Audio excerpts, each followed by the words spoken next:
Well, hello everyone. We are now here in our final round, the Stanley Cup Finals. It has been a very exciting, month and a half already so far. And by the end of this, it'll probably end up being 2 months, unless, of course, we get a sweep going up. Take a quick look, though, here. This is the final preview I'll be doing for the playoffs. Coming out of the West, the Las Vegas Golden Knights, and the Knights were someone that I slept on quite a bit during the regular season. There really wasn't a whole lot of fanfare, or even amongst sports analysts, about what they were doing. They just quietly worked their way up to the top of the conference. They were first place in the conference, I believe 109 points, good for fourth or fifth in the league overall, and they have just been a force that keeps getting better with each round. I know that in the conference quarterfinals, they did beat Winnipeg in 5 games. Winnipeg, of course, was a fringe team. But that being said, the Knights probably looked their, I wouldn't say weakest, but maybe their slowest at the beginning of the playoffs there. And then, of course, they've ramped it up against Edmonton winning in 6 and Dallas winning in 6. Their guys have been absolutely amazing these playoffs. Jack Eichel looks very, very good here in the playoffs. He looks very comfortable with the team. Mark Stone continues to anchor what he can when he's here. The defense is just big. They're brutal. And like I said, they just keep getting better. To be able to take down the Oilers in 6 games, even winning a game where Leon Draisaitl scores 4 goals and they still come out on top and win. This team is definitely being a big team. It's only been it's been a few years since their first Stanley Cup Finals appearance, which was their first year in 2018. But in 6 years, you're talking about a team that's made the conference finals 4 times and the Stanley Cup Finals now twice. Only 6 guys remain from that 18 team, but they, of course, know the distance that they went that time and just couldn't quite get it done. So, of course, they definitely want to this time around. And when I mentioned that they kept getting better, you look at the series with Dallas. I know the series went 6 games. I know Dallas was able to push back after being down 3-0 to force up to Game 6. But Vegas just, in every single which way and facet, looked better all around. Game 1 and 2, yes, they were both overtimes. I get that. They had to come back in Game 2 to win it, though. When you can do that, you could pretty much win anything. Games 4 and 5 were still pretty close. Dallas, of course, was playing desperation. Desperation is going to cause a team to play above beyond their means here. But when you look at games 3 and 6, when Vegas is on their game, that's what they can do to a team. And Dallas, of course, was no slouch of a team. Jake Ottinger was fantastic. Robertson was great. They just got a little undisciplined there, and Vegas definitely took advantage of that, along with just being relentless. And massive props have to go to the fact that they have gone through 4 or 5 goalies during the course of this season. They started the playoffs with Brossoit. He played fine. He really did. And then after he got injured, Adin Hill came in. And Adin Hill was a guy I never really heard much about. He's had a few seasons in the NHL, though. Pretty much, I guess, a career backup his whole time. And he has stepped up beyond all expectations here for what he was expected to do for this team. He has been fantastic backstopping them and has made so many clutch saves here that he is undoubtedly one of the reasons why they are back in the Stanley Cup Finals here. This team very well is built, and they could definitely win the cup. Obviously, they can, because they wouldn't be here in the first place if they couldn't do it. But the path they have taken, though, has been one of decent competition, and it's looking very good for them. I fully expect for them to make a great series, whether they win it or not. When you get to the flip side here, you're talking about the Cinderella story. They shouldn't even be here. But this is the reason why we watch playoff hockey. In the Eastern Conference, Florida Panthers, 8th seed in the Eastern Conference, if you went back to the old number seeding, not with the wild card nomenclature. The last team to make the playoffs, of course, they were the lowest seed too. If you were to number them 1 through 16, they would be the 16th seed. Actually, so much so, they actually finished the league 17th overall behind Calgary, who missed the playoffs in the West. And the Panthers, the Panthers have quite a bit more of a story compared to Vegas getting here. While Vegas had their quiet, just dominance that kept brewing over the season, that kept getting better and better and better, the Panthers were a team that absolutely looked completely beat, even just after the All-Star game there. I know they were dealing with injuries. Duclair was out for the longest time, but once he came back, Knight had to go to the player assistance program. Hopefully he's doing fine here still to this day. And they had to put a Lion in net. And they were even called soft at one point by Matt Tkachuk's dad, Keith. And I don't know what awakened in them. I don't know what happened. I don't know if it was Matt Tkachuk wanting to drag a team into the playoffs or not. The team just started playing playoff hockey pretty much since the second week of March. And they really just haven't stopped since then.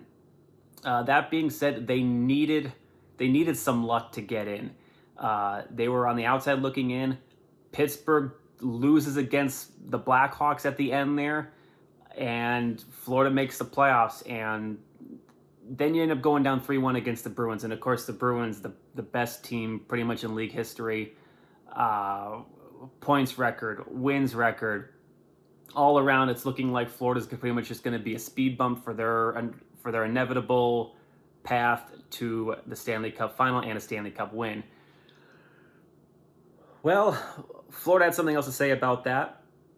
After Lion had a few, I guess we'll say rough games there. The series is 1-1 after 2 games, and then the Bruins rip off wins pretty handily in games 3 and 4. So then game 5 comes in. Well, Sergei Bobrovsky, the guy who they traded for and paid a lot of money for a few years ago, is now back in net. And the big thing about Bob, since the Panthers are from my home state of Florida here, I do watch the Panthers quite a bit. Bob has always been a problem with consistency, especially in the past couple of years after, actually pretty much since he's came to Florida. It's just been consistency issues with him. And we're wondering, okay, what kind of Bob are we going to get? Well, game 5, Bob showed what he can do, and when he's at his best, how he's phenomenal. Granted, a little bit of luck had to come in. He had to make that one brilliant stop against Marchand there right at the tail end of game 5. And that kept them in it for Tkachuk to get a win in game 5. They go back to game 6, win that handily. And then game 7, they pretty much pull off what what never should have happened. You win that against the Bruins there in game 7. And at that point you think, okay, this might be that one team that just goes on a run that, the Cinderella run that just shouldn't be happening. And in the NHL, I guess it happens maybe every 10 to 15 years or so. And they have just not stopped since that game 7 win. Dispatched the Leafs in 5, dispatched the Hurricanes in 4. You sweep the Hurricanes, and this team right now is all in on what they can do.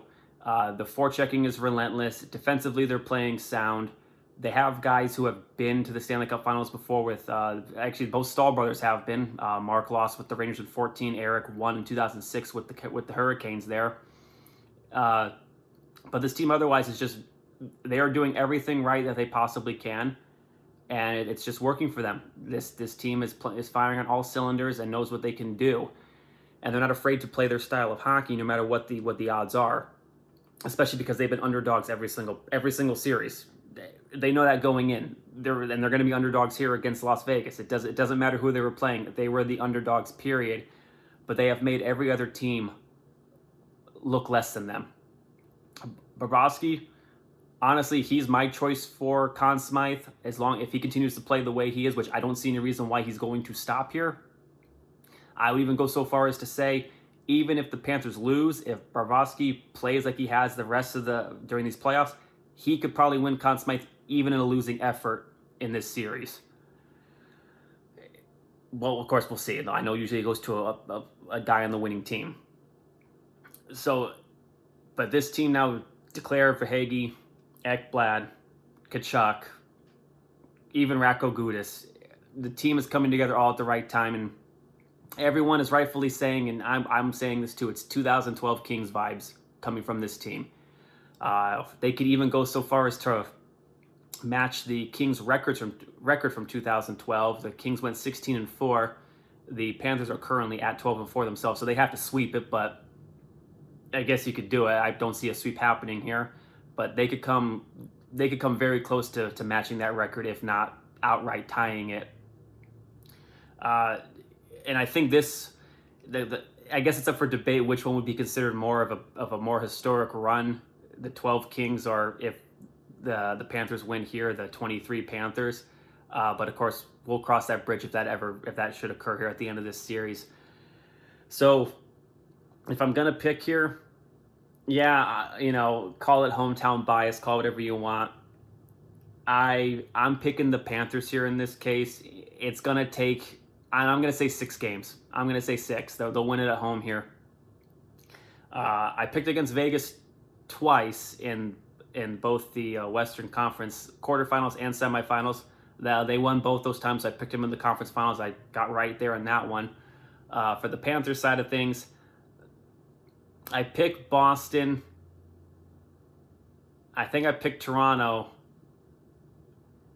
Yeah, I picked Boston and Toronto actually to beat the Panthers. And then when they went to go play Carolina, I picked Carolina as a reverse pick, basically, because if I pick a team, usually they end up losing because I'm bad at picking teams. Never trust me in a playoff bracket if you ever ask my advice, and I've been watching hockey since I was 4.